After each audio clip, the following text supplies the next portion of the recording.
Bagaimana jika saya katakan bahwa berdirinya negara Israel di tanah Palestina bukan hanya hasil politik, tapi juga kekuatan uang dan pengaruh keluarga bangsawan Eropa? Nama keluarga Rothschild sering muncul dalam berbagai teori dan dokumen sejarah, tapi seberapa besar sebenarnya peran mereka dalam menciptakan negara Israel? Mari kita kupas sisi tersembunyi dari sejarah yang tidak banyak dibicarakan di buku pelajaran. Sejarah berdirinya negara Israel adalah kisah yang rumit, penuh konflik, diplomasi, dan perebutan tanah. Tapi di balik layar, ada tokoh-tokoh yang memainkan peran penting dalam menggerakkan roda sejarah. Salah satunya adalah keluarga perbankan paling berpengaruh di Eropa, keluarga Rothschild. Keluarga ini dikenal sebagai penguasa keuangan internasional pada abad ke-18 hingga 20, memiliki jaringan perbankan di Inggris, Perancis, Jerman, dan Austria. Tapi bukan hanya soal uang. Mereka punya pengaruh politik yang besar, dan seringkali menjadi donatur utama gerakan-gerakan besar, termasuk gerakan Zionisme. Dalam video ini, kita akan membedah peran keluarga Rothschild dalam mendukung lahirnya negara Israel, dari awal munculnya ide Zionisme hingga berdirinya negara Israel tahun 1948.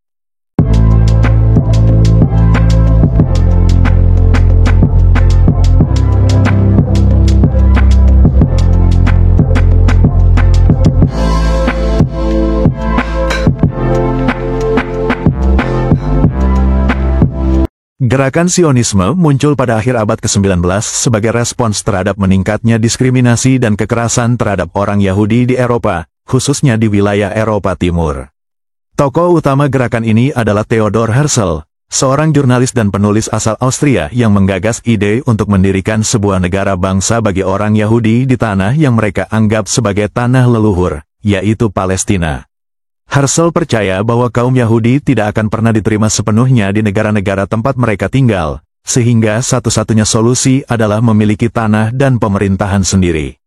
Namun, mewujudkan gagasan tersebut bukanlah hal mudah. Gerakan Zionisme membutuhkan dukungan keuangan dan politik yang besar untuk bisa membeli tanah, memindahkan komunitas Yahudi, dan membangun infrastruktur dasar di Palestina.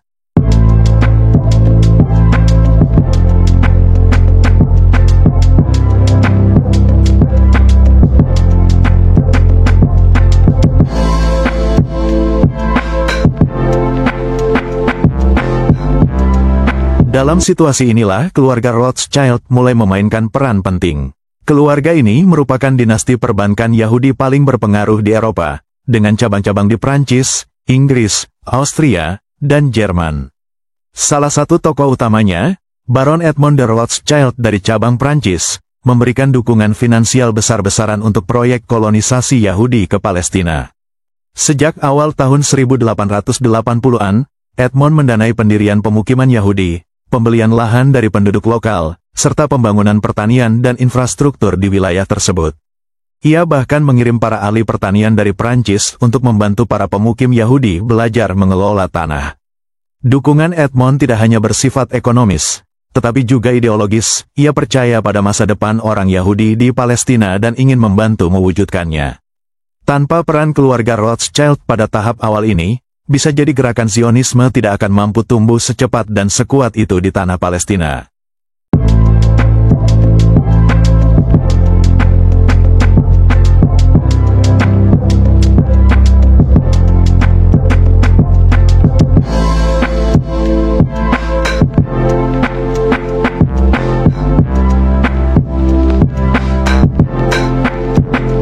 Setelah fase awal kolonisasi Yahudi di Palestina mulai berjalan, dukungan keluarga Rothschild tidak berhenti hanya pada pendanaan pemukiman. Mereka justru semakin aktif dalam memberikan bantuan finansial dan memainkan peran politik penting untuk memperkuat posisi komunitas Yahudi di wilayah tersebut. Baron Edmond de Rothschild mendirikan Palestine Jewish Colonization Association, sebuah lembaga yang mengelola pembelian tanah dan pengembangan wilayah pemukiman Yahudi di Palestina. Melalui Palestine Jewish Colonization Association, tanah-tanah dibeli secara legal dari pemilik Arab, lalu digunakan untuk mendirikan pertanian, sekolah, rumah sakit, dan infrastruktur lainnya. Edmond ingin memastikan bahwa komunitas Yahudi di Palestina tidak hanya hadir, tetapi mampu mandiri dan berkembang secara ekonomi.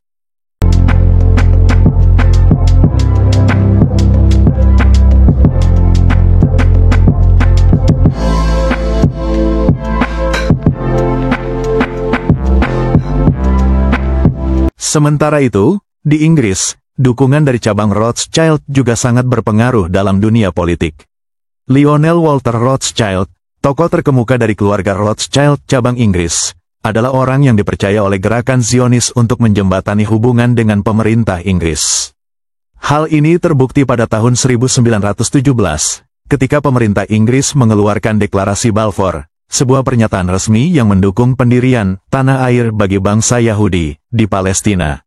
Surat deklarasi itu ditujukan langsung kepada Walter Rothschild, bukan kepada pemimpin Zionis seperti Herzl atau James Weizmann, menunjukkan betapa besar pengaruh dan kepercayaan yang dimiliki keluarga Rothschild dalam lingkaran kekuasaan Inggris. Kombinasi dari kekuatan finansial di lapangan dan akses politik di pusat kekuasaan inilah yang menjadikan keluarga Rothschild sebagai salah satu pilar penting dalam mendorong terbentuknya negara Israel di kemudian hari.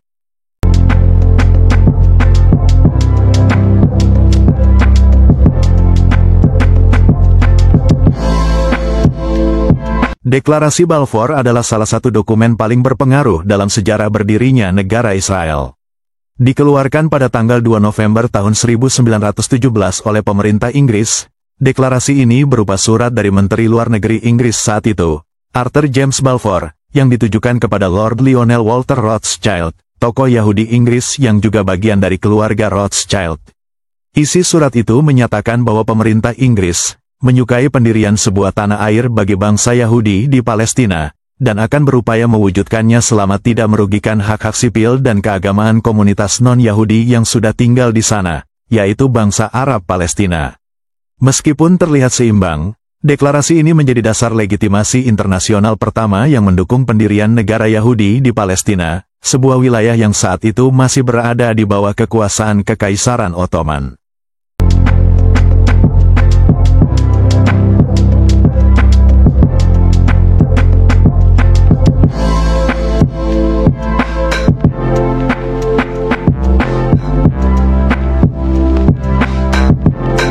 Dampaknya sangat besar. Setelah Inggris mengalahkan Ottoman dalam Perang Dunia I, wilayah Palestina jatuh ke tangan Inggris dan secara resmi menjadi mandat Inggris di bawah pengawasan Liga Bangsa-Bangsa. Dalam masa mandat ini, tahun 1917 sampai tahun 1948, komunitas Yahudi dengan cepat memperluas pemukiman, membangun sekolah, sistem ekonomi, hingga lembaga politik yang nantinya menjadi dasar pemerintahan Israel. Semua ini dimungkinkan berkat dorongan moral dan politik dari Deklarasi Balfour, yang sering dikutip oleh para pemimpin Zionis sebagai bukti dukungan internasional terhadap proyek mereka. Namun, deklarasi ini juga menjadi sumber ketegangan yang berkepanjangan antara komunitas Yahudi dan Arab di Palestina. Bagi bangsa Arab, deklarasi ini dianggap sebagai bentuk pengkhianatan, karena mereka tidak pernah dilibatkan dalam proses pengambilan keputusan dan khawatir akan kehilangan tanah dan identitas mereka. Dengan kata lain, Deklarasi Balfour menjadi awal dari konflik panjang di Timur Tengah, sebuah surat singkat yang membuka jalan bagi berdirinya Israel, tapi juga menanam benih perpecahan yang terus berlangsung hingga hari ini.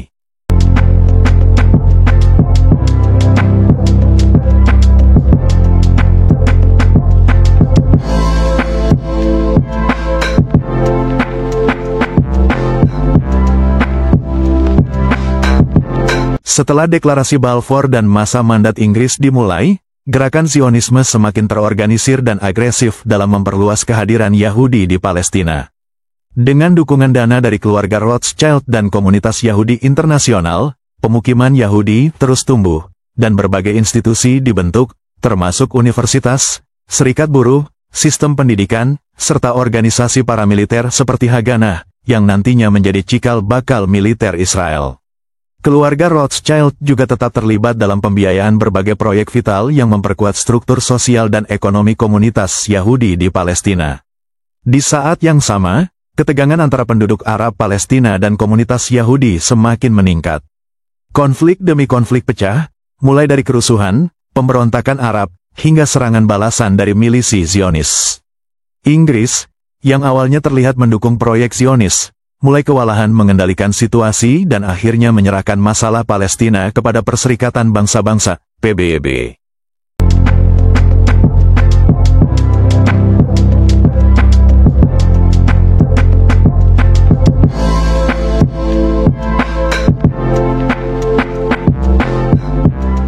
Pada tahun 1947, PBB mengeluarkan rencana pembagian wilayah Palestina menjadi dua negara, satu untuk orang Yahudi dan satu untuk orang Arab, dengan Yerusalem dijadikan wilayah internasional. Komunitas Yahudi menerima rencana ini, sementara bangsa Arab menolaknya. Ketika Inggris resmi mengakhiri mandatnya pada tanggal 14 Mei tahun 1948, para pemimpin Yahudi yang telah mempersiapkan diri selama puluhan tahun segera mendeklarasikan berdirinya negara Israel. David Ben-Gurion, yang kemudian menjadi Perdana Menteri pertama Israel, membacakan deklarasi kemerdekaan di Tel Aviv.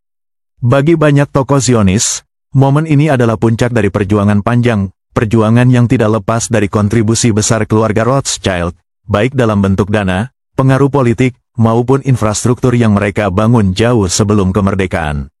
Sebagai bentuk penghargaan, Israel memberi nama Rothschild Boulevard di Tel Aviv, dan banyak institusi serta proyek nasional yang mendapat nama dari keluarga ini. Meskipun bukan satu-satunya aktor, Rothschild menjadi salah satu fondasi penting dalam terbentuknya negara Israel, membuktikan bahwa pengaruh di balik layar seringkali lebih kuat dari apa yang terlihat di permukaan.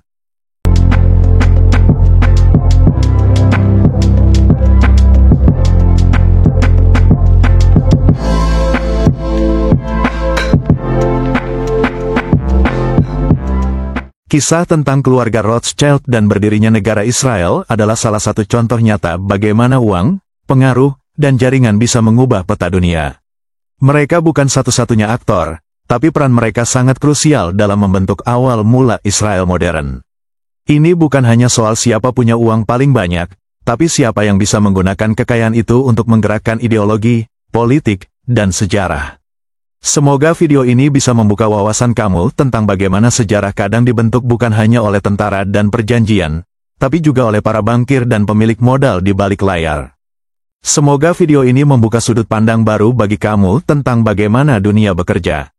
Jangan lupa, sejarah selalu punya banyak lapisan, dan tugas kita adalah terus menggali, bertanya, dan berpikir kritis. Sampai jumpa di video selanjutnya. Jangan lupa like, share, dan subscribe kalau kamu ingin terus menelusuri cerita-cerita di balik layar sejarah.